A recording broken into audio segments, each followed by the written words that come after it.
All right, so here's for our examples for 6-2.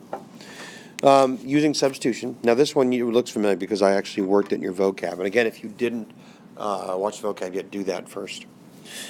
So again, the reasoning behind it here, maybe seeing another way or hearing from someone else maybe makes it better. We have two here, and one of them is already solved for y. If one of them is already solved for another variable, and as long as it works out nicely, use that. So in other words, what I'm saying is that this is already solved for y. I can plug that, the other half, what it's equal to, straight in for y in the other equation. And that's what we've done here. We plug that 3x in for the y. And we find out x equals -8. And again, it doesn't matter which equation you pick after that. Pick the one that's easier to do, like, say, this one. And you plug it in and you prove that it gives you -24.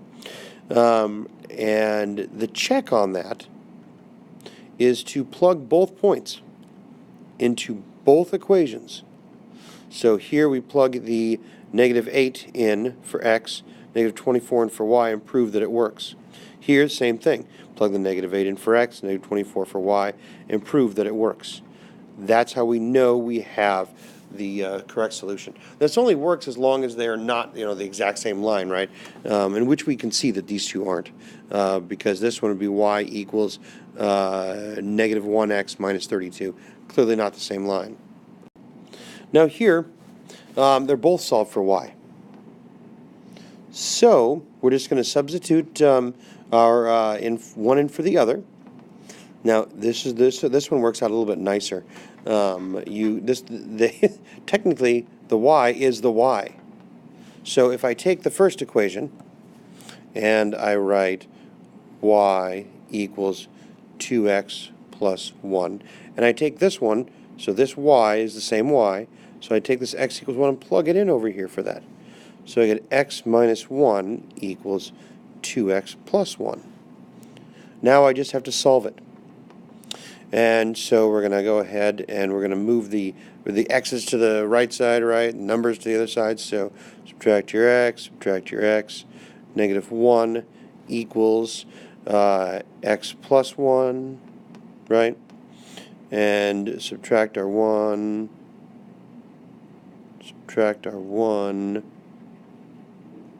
I was just thinking to myself, that can't be the answer, and I realized I wrote it down wrong. This is 7. So anyway, continuing with the matter at hand. There we go. So anyway, what were we doing here? See, we were subtracting the 7 over here. So I get it's a 7. -8 equals x. Didn't look like I was going to get the same answer they did. So again, take that, since they're both already solved for y, you can literally set them equal to each other.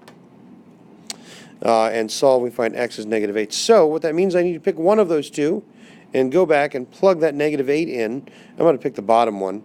So we say that y equals x minus 1, so y equals -8 minus 1, y equals -9. So my point then is going to be -8, -9. And if you don't believe me, go back and do the check here, and I'll do that real quick. Let me get this stuff out of the way. So we can plug those into both to prove it. So we'll plug in, let's see here, -9 equals -8, right, times 2 plus 7. And we're going to plug in -9 equals -8 minus 1. Well, that's pretty easy, right? -9 equals -9. Those are 9s. And over here, -9 equals -16 plus 7. Yep, that's true. So our point, -8, -9, was correct. Just don't write down the wrong problem. Now, they're not going to all be as nice. Start out with nice ones because it's already solved for it. Here's where you get to use those algebra skills of yours. And we get to solve for one of the variables first, because neither of these works out nice, the way they're set, right? So I'm looking at these and I'm seeing that, well, this one would be really easy, the second one, to move that -2x over, and boom, it'd be solved for y. Then you can go in and substitute that stuff in for the y over here. So in other words, I take that bottom equation, down here, and I solve it for y. So technically this is y equals 2x plus 3. Now everywhere in this one that I see a y, so the upper one, everywhere I see a y, I can plug in that 2x minus 3. Now again, loads of algebra fun here. Distributive property, combine like terms, solve for x. And once we know what x is, it doesn't matter which one I pick. I go back and I plug that 2.3 into either one of these, and I solve and I get y is 1.6. So my point is 2.3, 1.6. So if you're not sure, watch that, read it again. I'm going to work one on the next slide. Alrighty, so on this one again, it's not already solved. One of the equations is not already solved in terms of a single variable. So we're going to have to do that. And the easiest one we can see right here is this one is almost solved for x. So we're going to do that. We have x plus 3y equals negative 7. And we're going to subtract off that 3y from both sides. So I get x equals negative 3y minus 7. So now I'm going to take this, now that I've solved in terms of x, and plug it into the other equation. You can't plug into the same equation. So up here, everywhere I see an x, I'm going to put that in. I'll do that on the next slide. So as I said, we're going to take and plug that everywhere we see an x in the other equation. So we have 6y plus 5, then again substituting for x, negative 3y minus 7 equals 8. We're going to obviously need distributive property here. So 6y minus 15y minus 35 equals 8. 6y minus 15y is negative 9y minus 35 equals 8. Add off that 35 to both sides. Negative 9y equals 43. Divide off the negative 9, and y equals negative 43 ninths. So there we have the y component. Not a very pretty number. Imagine trying to graph and find that. So we're going to plug that in to either one of the two equations in the next slide. So I've decided I'm going to use this equation for the simple fact that when I plug that negative 43 ninths in for y, the 3 component of the y, the coefficient, is going to wipe out part of my denominator. So it'll be a little easier to deal with than it would be up in here. So what that looks like then is we're going to have x plus, and again we've got negative 43 ninths times that 3 equals negative 7. So we have x plus, now here obviously eliminates the 3, so we get negative 43 thirds equals negative 7. So we're going to go ahead and add that 43 thirds to both sides. There we go. Add that 43 thirds to both sides. And x is whatever this is. So I've got negative 21 thirds, right, plus 43 thirds. So that's going to yield positive 22 thirds. So there's our x. So again, our y was, there's our x's, let's write that first, 22 thirds, and our y was negative 43 ninths. Now, if you prefer mixed number, you're welcome to do that. But again, imagine trying to solve this one with graphing. It just wouldn't be possible by hand. So the part B of that, the reasoning part, in your first step in part A, which variable did you solve for? And obviously I chose to solve for x because it was way easier to get to. And which equation did I use to solve for the variable? Again, I used this one, and I substituted back into the same one because that 3 worked out real nice. I could have used the 6 up here, but then I would have had more fraction fun to deal with. This one just made it a little bit nicer. So here's where it gets real fun. We get to use multiple equations, so we get multiple variables to describe things. It says a snack bar sells 2 sizes of snack packs. A large snack pack is $5, and a small snack pack is $3. In one day, the snack bar sold 60 snack packs for a total of $220. How many small snack packs did the snack bar sell? So we have 2 bits of information here. We know the total number sold, that's 60, and we know the total dollars collected, that's $220. Now, these kind of problems have 2 basic equations every time. They have a total equation. So in other words, number of One of the snack packs, number of the other, that's our x and our y, is 60. Then they have what I call the mixture equation. $5 times the one, $3 times the other is our total of $220. So we're going to a total equation and a mixture equation. And later on, we're actually going to do problems called mixture problems, and they'll look a lot like this. So again, this top one is a lot easier to solve for y, or you could have solved for x, it's up to you. So y is 60 minus x. And go back and plug that into the other equation after the 3 there. So 5x plus 3 times the quantity 60 minus x is 220. And a little bit of algebraic fun, we find x is 20. Take that x is 20, plug it back into either equation. I recommend the simpler one. And we find that y is 40. So what that means is on that day, so obviously our point of intersection is 2040. But that means that they sold 20 of the larger ones and 40 of the smaller ones on that day.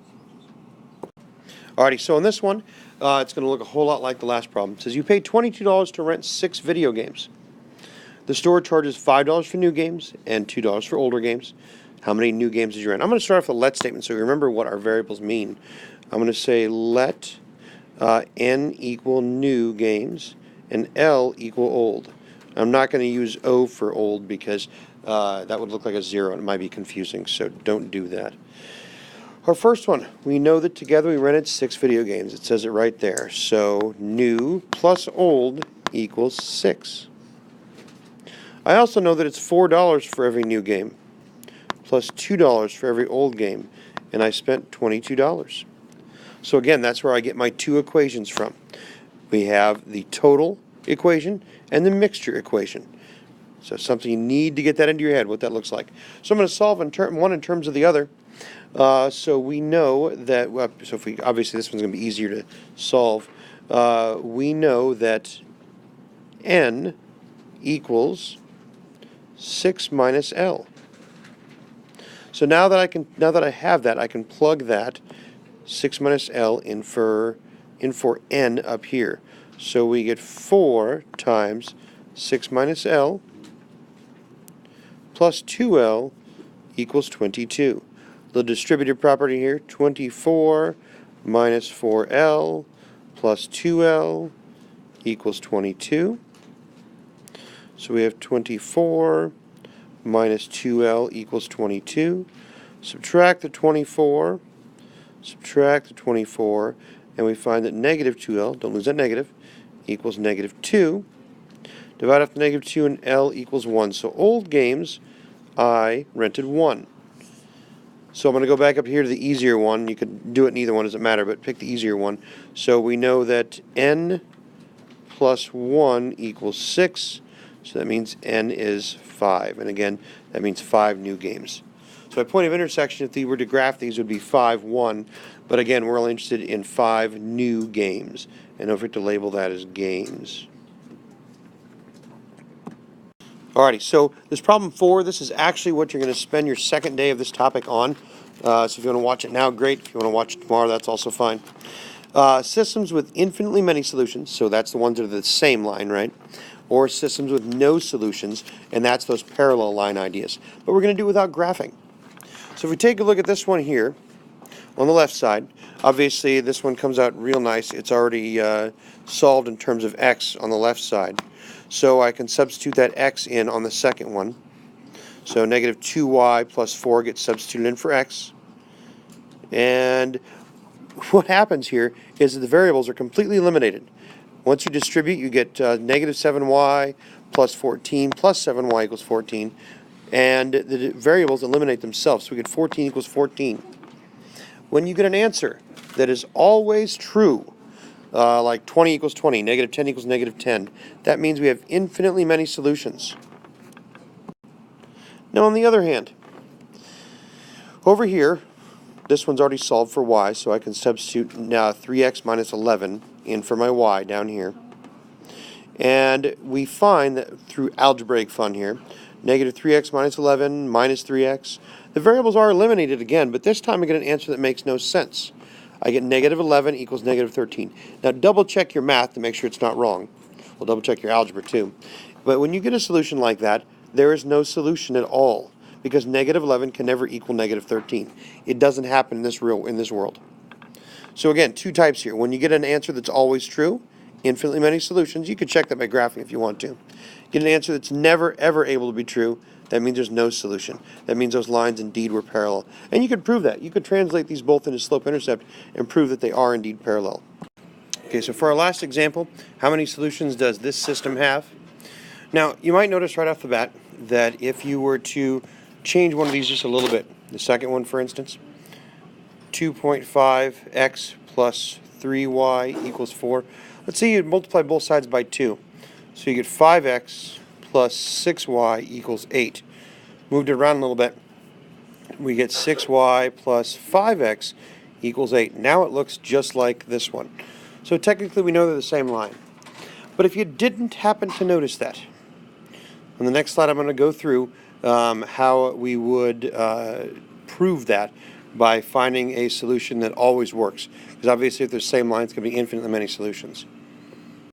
So again, we do know that the same line because we proved that in the last slide. But again, let's say you didn't catch that. So you said, okay, well I'm going to go ahead and solve for one of the variables, and we're going to use substitution to find out how many solutions that there are. So we start out with, so I'm going to take the first equation, 6y plus 5x equals 8. I'm going to solve that for x. So we start off by obviously subtracting our 6y. There we go. And we get 5x equals 8 minus 6y. Divide off our 5. That's the whole side there. X equals 8 minus 6y all over 5. Now, that's kind of an ugly one, but it's going to work out when we plug it in. So we're going to take that and we're going to plug it into the other equation. Remember, you can't plug it into the same one. So I'm going to turn that 2.5 into 5 halves, by the way. 5 halves times 8 minus 6y all over 5 plus 3y equals 4. And we're going to go ahead and we're going to multiply straight across. So on the top we're really distributing there. So we're going to get 40 minus 30y over 10 plus 3y equals 4. Now I can divide out that 10, so I'm going to get 4 minus 3y plus 3y equals 4. On the y's, the 3 y's cancel themselves out, so I get 4 equals 4. And again, we get a solution that is always true. Obviously, 4 always equals 4. That means we have infinitely many solutions.